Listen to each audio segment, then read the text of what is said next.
the domain of a function is a set of all possible input values that the function can accept without becoming undefined. And then the range of a function is a set of all possible output values that the function can produce. And here you can see the range and the domain. So domain is x, range is y.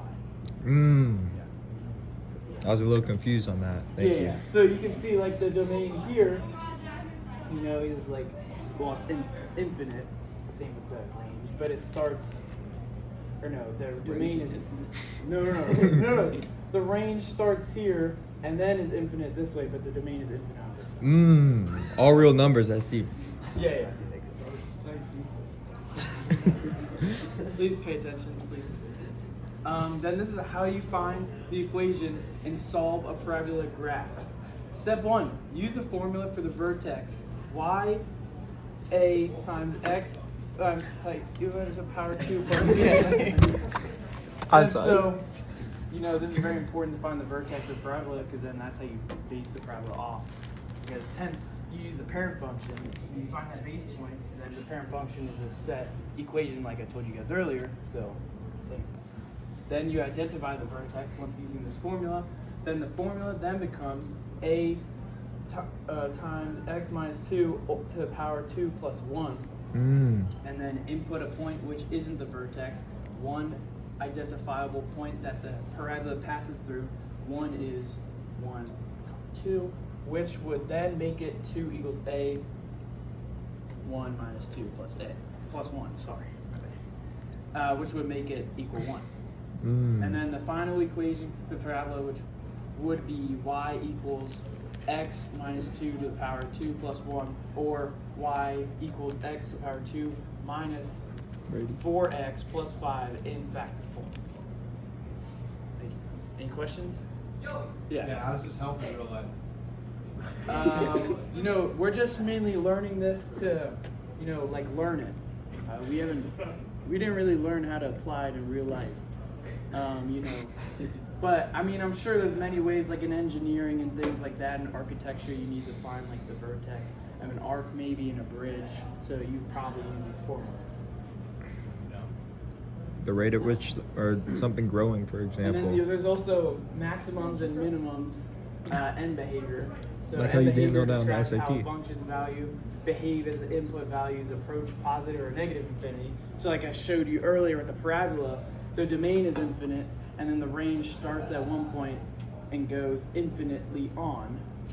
So then you can see here how even though there's absolute maximum here and a relative maximum, those are two different things. Absolute is the maximum of everything, but then the relative is relative to that area, and then same with the relative minimum.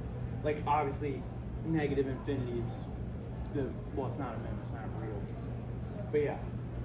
So then you can see there, and then no absolute, see it, I just said that, those approach negative infinity. We go on forever. And so these points are where the function reaches its highest and lowest values within a certain interval, and these points are related to end behavior because they indicate where a function. I didn't do that. Then you guys are gonna participate a little. Sorry. You have a question, Nikita? You look confused. Then this is how you solve a x squared equation. So let's say you have x squared minus 2x minus 15. Anybody like to try to solve this one? Like Lawson, would you like to try to solve? Don't look. Would you like to? Wait, which one? Right here. X squared minus 2x minus 15. I think it would be 5 and negative 3. Good job. Good job. Good job. All right. Anybody else? No, there's not. Never. 5 and negative. Did you look at the answer? No. All right. Good job. That's just what the x-intercepts are. So yeah, that's how you solve and get the x-intercepts. And then also I can go back. So if you guys don't know what an x-intercept is, this is the x-axis, and these two are the intercepts. So it intercepts the x-axis, and that's what you're trying to find. Yeah. Wait, can you see on this slide? Huh? Oh, What's yeah. math bits? What? Oh, that's the source that we got. Alright, now this is how you solve a linear equation. Your equation is y equals 3x plus 4. The domain would be all real numbers. Anybody know what all real numbers are? Gabriel? All numbers from negative infinity to infinity. Good job, good job. And then the range would also be all real numbers. Anybody not listening? Omar, did you hear what Gabe said? What are real numbers? I don't remember. I'm sorry. Oh, okay. Gabe, what would you like to repeat it one more time for Omar in the back? So Omar, like all real numbers means negative infinity all the way on the left to infinity all the way on the right. Just that range, but not infinities. And either still would recording always this. be increasing or decreasing, of course. And no, yes, Balake. How do you know if it's increasing or decreasing? If it's negative or positive.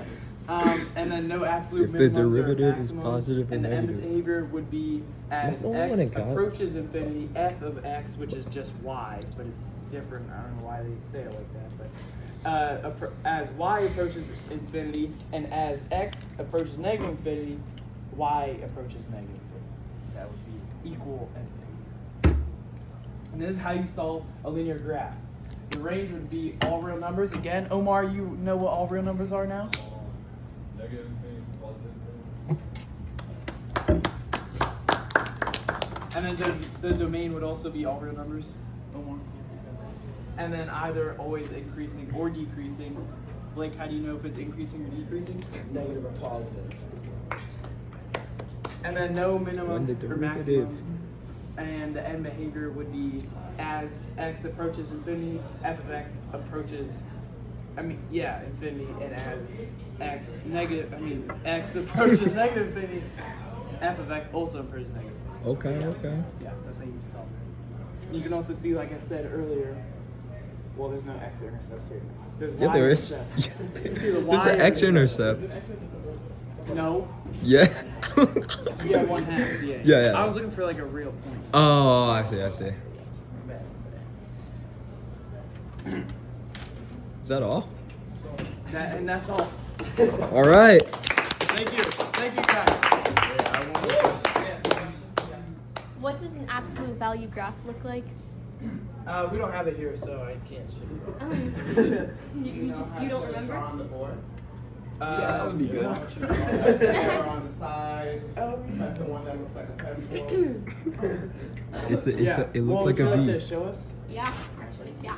Oh shoot! The Wait. parent function of an absolute value graph is, I don't know if you guys knew this, but it looks like this. No, that's not Oh the my God. I wasn't paying attention. Why Yo. are you wrong with your Nope. nipple? Nope. Because it's gross. What do you That's What- why what- it's here. Nope. Just use the pen. So Technical difficulties. the parent function. Yo, there's a graph right there. You could draw it on the. graph? What? Looks like That that. is not an All right, so that is It not is. okay. It is, but you just put it at the complete wrong points. Alright, it can't be negative, Dylan. No. No. Wait, no, that line is, yeah, and this is at 0, yeah. That's 0. Yeah, Matt. I think Max did it first. I did it. Wait, Yes, Can you explain to me, this was on a test of mine and I'm kind of confused on it. Can you explain what a trigonometric function is? We didn't learn that here. I feel like Algebra 2 did. Yeah, thank you. That is all.